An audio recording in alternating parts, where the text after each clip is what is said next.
Books make us think, imagine, and become better people.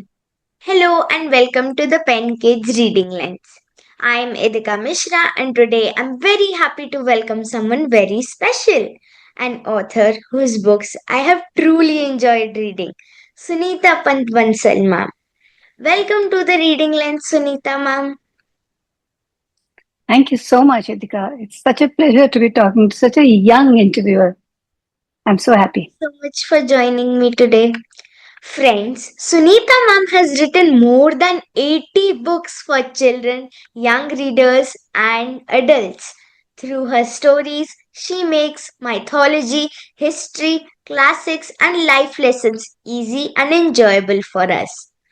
I've read A Heart Full of Kindness, Scholastic Book of Boons and Curses in Hindu Mythology, Gita for Young Minds, and 10 classic Indian stories. And today I'm excited to ask her some questions that came to my mind while reading them. Ma'am, you have written so many books and won so many awards. Whenever I get appreciation, my father tells me to celebrate and continue doing the hard work. How do you feel when your books receive awards? And do you have a favorite among all of them? Idika, that's a very, very sweet question. And, yes, of course, I will feel happy when I get an award. But let me tell you, all those awards aside, the best award I feel is when, a young reader like you talks about my books, or, when somebody DMs me on any of my social media platforms, puts up a picture and says, "Thank you, ma'am, for writing this book." Recently, a young influencer, she called me and she wants to interview me about my books. And the first thing she said was that I have grown up reading your books, you know. So, and that her mother gifted her books when she was young, and now she is gifting my books to her children and her friends' children. Or when I go to a school and, the students there, or even the parents of young students tell me that they've been reading my books. So, those are the awards that I cherish the most, because they, live long after the actual physical awards that we get. So those are the awards I really cherish. And as far as celebrating an award is concerned, well, I feel happy and I write another good book. That's my way of celebrating. Mom, that is very nice. And there would be one book which for which you would have got an award and you would be very happy about it and you would be physically and mentally attached to one book that it is your favorite book and you only have written it.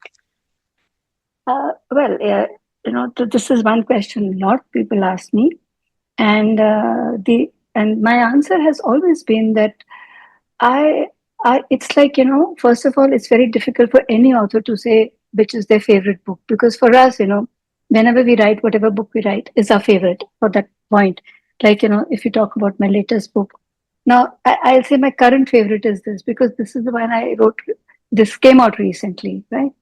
But but then I cannot say that okay, this was not my favorite because this is something which has connected me to children the most.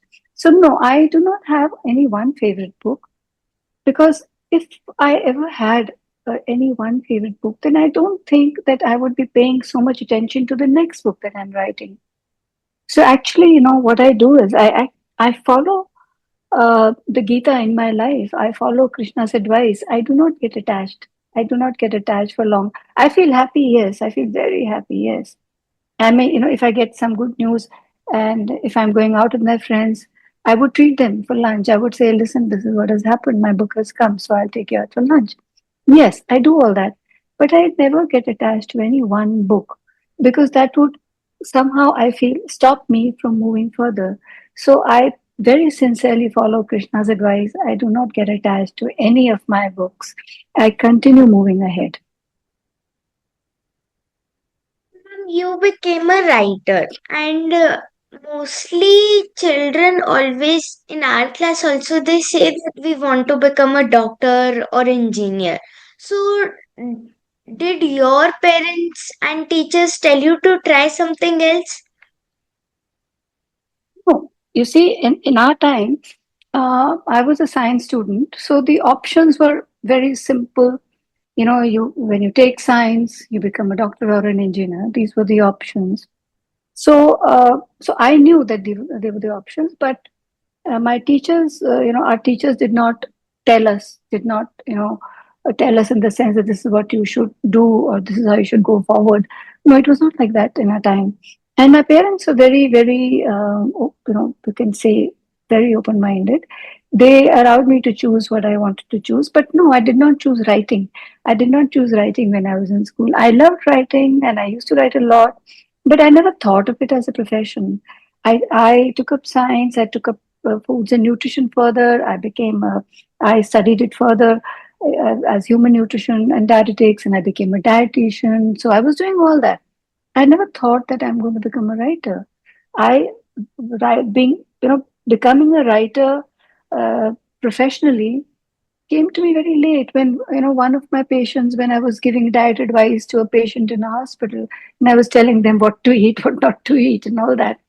Then that patient said that, oh, ma'am, why don't you write?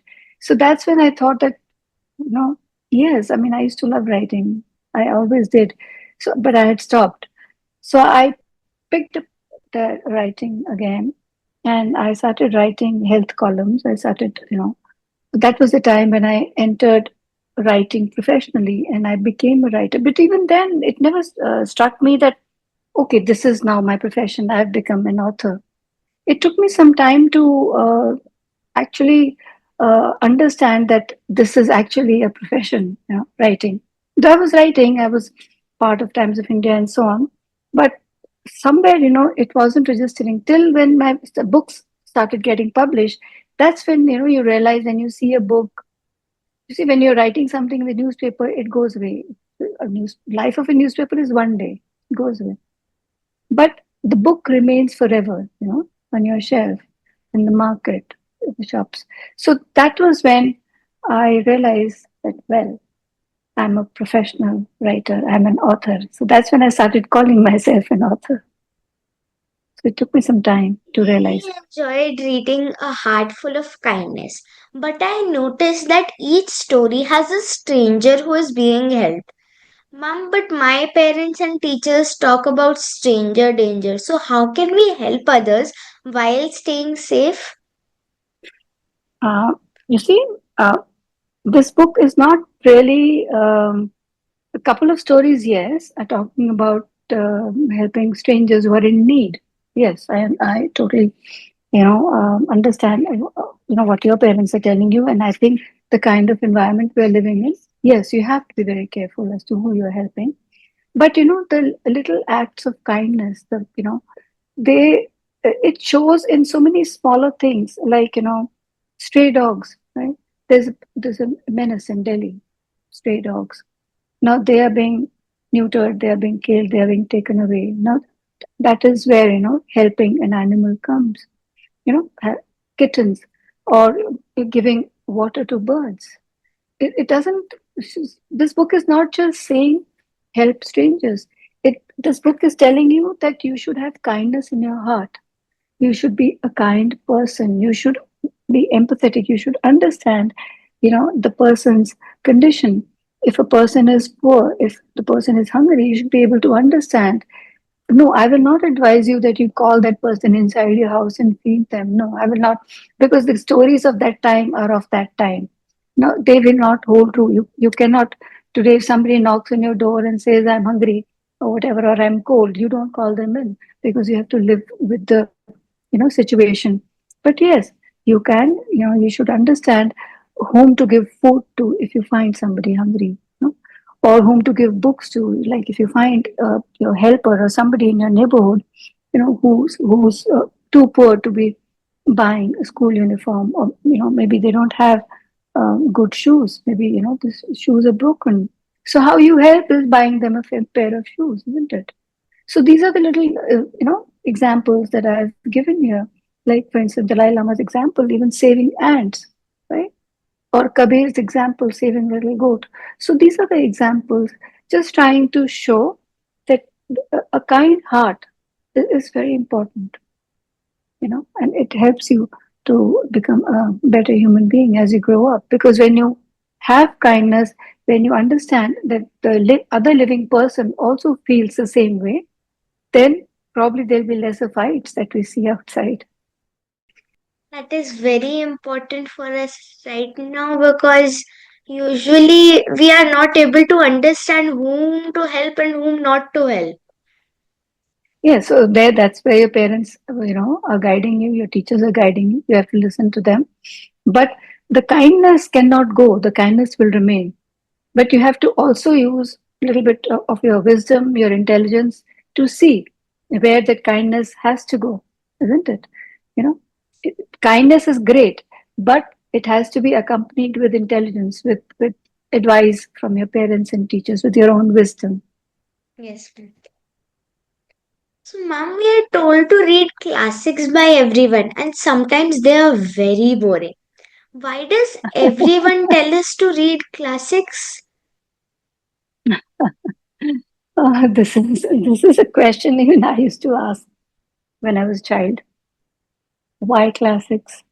Because the answers that I have gotten and the answers that I understand the reason might be to read classics is that classics talk about stories of a particular time, you know, and apart from the fact that when you read the original classics, the language is that language is literary language, so you actually learn language and expression and so on.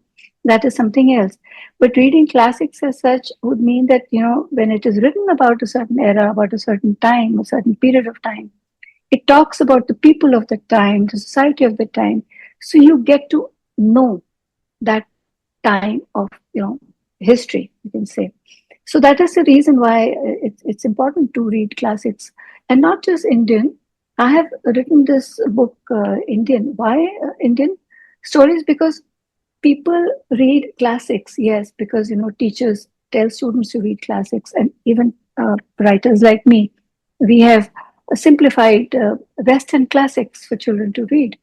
I have always felt that yes, read Western classics, but we have so many Indian classics too. Why don't you read Indian classics too? Because when you read stories, for instance, Kabuliwala is a very sweet story. A lot of people know about Kabuliwala, Tagore's Kabuliwala, because there have been plays, there have been movies, and so on. It's a very sweet story. When you read about the story, it's not that you are learning something huge, but you also get to see how people lived during that time in Bengal. You see the little girl growing up and how she's getting married at such a young age, because that was the used to happen, and how people from other countries like from Kabuliwalas would come and sell. So these are the things you get to know. So when you read classics from different parts of the country, our own country, you get to know those different parts of our country, the people of those parts, the culture, the stories, the history. That is why it is so important to read classics. So, ma'am, when I was reading your book, you have retold each story in a very interesting way. So, how do you make them sound so different from the other ones? Because if I don't, then you won't read them, isn't it? Because you see, everybody wants to smile at the end of the day, right? So when we talk, when we talk in a friendly manner, when we smile, when we laugh, then we find the conversation interesting, isn't it? When you watch a movie and it makes you laugh, it makes you smile, it makes you talk about then you remember the story, isn't it? So this is what I did. What I did was I rewrote them in the language I speak in. I wrote in very simple language. It's like I'm talking to you through the book, and I added a little bit of fun because that's how I talk. And I thought if when a person reads the book, then they it's like they're listening to a story from me, and with this little bit of humor here and there, then it'll put a smile on the reader's face. And that's what I want. I want readers to read my books and smile, and then they will remember the story. You have written in your book Gita for Young Minds, you have written the 700 Gita shloks and explained them through stories. What was the purpose and why do you think learning Gita is important for children? Yes. It is, I will not say learning Gita is important for children only. I would say that understanding Gita is important for everyone. And children, especially because this is the foundation year of a human being, being a child. So if you give a strong foundation, then as we say, if the foundation is strong, the building remains there forever, isn't it? So when you're building a house, you give a very strong foundation to that house so that if there are earthquakes or floods or anything, the building doesn't fall. So that is why childhood is very important, because this is the time when we lay the foundation for your being an adult. So I feel that Gita is a manual for life. It's a book that tells you how to handle life, any situation in life. And if you can understand this as a child, it'll help you becoming a better adult. And so I will not say that, and honestly, in Gita, since you've read it, you would notice I'm not talking of religion here at all. What I'm talking about is, and what Krishna always talks about is wisdom. He keeps talking about intellect. He talks about wisdom. And he's practically telling you to use common sense, use your logic. No, so and it is important for a child. I mean, when I even the beginning in this, when Arjun is being told to focus on his you know dharma of being a warrior. Now, why I ended each chapter with a story was because I know that children and even adults will not understand, not everybody can understand the shlokas, not everybody can understand the philosophy of the book. So I decided to put a story at the end of each chapter to explain the essence. So, like in the end of this chapter, when Arjun is um, feeling, going through the dilemma. So when Krishna is trying to tell him to focus on his job, on his duty, so I've given the story where this is talking about the focus. If you recall the story about this bird, if you recall the story about the bird, so what happens in this? Because Arjun was focused, that's why he could actually slice off the bird's head, isn't it? It was pure focus. He was not distracted by the trees or the leaves, the branches, the sky, or anything else. His focus was that. So I gave the story here to explain to my young reader like you that look, this is what focus means. You may not remember the shlokas, you did not, but you will remember the story. Now, there's another story when I talk about not getting, when you're working, you should put your heart and soul in it. For instance, if you are if you want to go and play and your parents are saying no, you have a math test tomorrow, you have to study, and if you are studying and your mind is with your friends who are playing, then do you think you're actually able to study? You're actually not able to absorb anything that you're studying, isn't it? So it's a very simple thing. Now, this comes from Gita. How do I explain it? I will explain all the shlokas, but then I give a story of these two brothers, Tavrit and Suvrit, when one of them goes, when they are caught in the rain in the story. So one stays behind in a place where there's dancing happening. The other goes to the temple. So the guy who goes to the temple is thinking all the time. He's sitting and listening to the pandit, chanting. At the same time, he's thinking, "Oh, my brother is sitting in the dance house and watching dance, right?" And the person who is sitting at the dance house is not bothered about the dancing and singing that's happening. He's thinking, oh dear, I should have gone with my brother to the temple because that was the intent. We had to go to the temple together. So in the end, when Yamraj comes, this is what comes out. So he says that, even if you're sitting at the temple, if you're thinking about the dancing and dance house and a brother enjoying there, you're not really sitting in the temple. You're actually sitting where your brain is, right? So this is how, when I gave these kind of stories in the end, I made the Gita accessible to a reader like you. Because you will remember the stories and you will remember what the stories are telling you. Because, it is not a lesson, it is something very logical, common sense, right? So this is the reason I wrote this. Because I wanted to strengthens the foundation. While reading Boons and Curses in Hindu mythology, I noted that many boons later became curses because people misused them or became proud. Sometimes, even in real life, when something good happens to us, we can become overconfident or start taking things for granted. How can we make good choices so that something good never turns into something bad? We can't do that for the simple reason that, as night follows day, it is not possible that, times will always be good in our lives. Same way, it is not possible that times will always be bad in our lives. So we have to understand that, this is how life flows. There'll be a good time, there'll be a bad time, and we have to go through them all.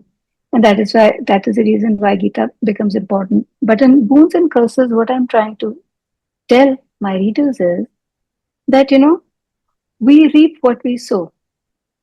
Our entire life is based on our karma. Whatever we do, we get the, whatever the results. So that is why I say that, even if you get a boon, if you're not able to use it properly, it can turn into a curse. Or if it's a curse, for instance, uh, there's this story of Dashrath here. Now, Dashrath he kills Shravan Kumar by mistake, right? If you remember the story.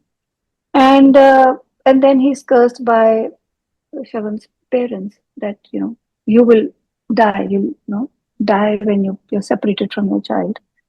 Now, this was a curse.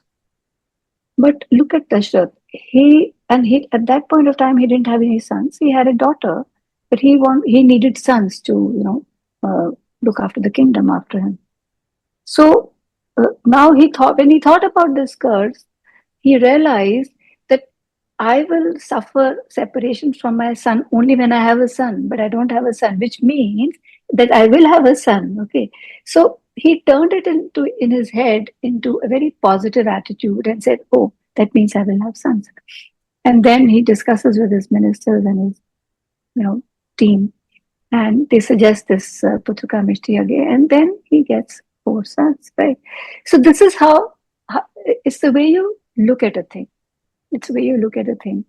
Now, the same way, Ravan also got so many boons, but what happened? He became so arrogant that he kind of spoiled it all, isn't it? So ultimately, he lost his boons because he became arrogant. So this is what this book tells you. And the main thing through the boons and curses, it tells you that whether you're a god or you're a demon, you will always, reap what you sow. You will all. It's a karmic thing for everyone. So if Ram has done anything wrong, he has to bear the fruit of that, suffer the fruit whenever, in the next life. Likewise with anybody, be it a demon or a god. So that makes it like, it's an equalizer. So it's not that anybody is bad or anybody is good. Everybody has good and bad in them. It depends on what you want to use. And it would be sensible if you use good things, isn't it? Instead of bad things. And that's where Gita helps to tell you to decide how to decide good and bad. But yes, Boons and Curses essentially was to tell my readers that, be careful. Whatever action you take, whatever thoughts you think, be careful because you're going to get it back. Then, lastly, I wanted to ask that who has inspired you most as a writer, and is there a book that you still enjoy reading again and again? This is, I would say, a tough question. Why it is tough for me is because I've been writing for more than 40 years, and so I read a lot, but I have not made any book my favorite because, again, as I said, that making a book favorite means that you get attached to it. But yes, I read stories, and also, no one author has written all good books. So it's like I might like a book. I might like one book of an author who's written, say, 6 or 10, you know, but I can't say that author is writing good or not writing good, or writing bad. So I don't go by authors. I read books that I think I should read, that I should know about, and I read books on my own subject, mythology, and I also like to read what other people are writing on the same subject. And I find that everybody has their own way of thinking. Everyone has their own way of understanding, their own understanding of any character, and their own expression. So for me, uh, it's like more of reading for absorbing information, not so much reading for pleasure that I used to do as a child. As a child, Enid Blytons were my favorite. I used to read Enid Blytons. I read all of them. I had a huge collection. Then, as I grew up, then it was Agatha Christie, and so on, and then Sherlock Holmes, and so on and so forth. So that was the time when I had favorites. Jeffrey Archer for quite some time. So they were favorites. But now, since I've become, an author, and I'm so busy writing, I do not have any favorite books anymore, favorite writers anymore. But yes, I like to go back to mythology again and again, because I find that there is so much. It's like a huge treasure house. It's like every time I'm working on any one project, I find there's so many things hidden behind it, and so many more books can be written about. If you say Ramayana, for instance, Ramayana is so fascinating. You can write, I don't know how many books based on so many characters of Ramayana and so many incidents. So I find these books now more fascinating to go back again and again. To That is what is now changed in my life. And Gita, for instance, Gita is fascinating. I am now doing other versions of Gita where I'm explaining Gita for different age groups. So these books fascinate me now. Thank you so much, Sunita ma'am, for spending time with me today and answering all my questions so patiently. I learned that books are not just stories, they also teach us kindness, wisdom, and gratitude, how to make good choices in everyday life. I hope everyone watching and listening enjoyed this conversation as much as I did. Please like, share, and subscribe to the Pen Kids Reading Lens on YouTube. You can also listen to us on Spotify.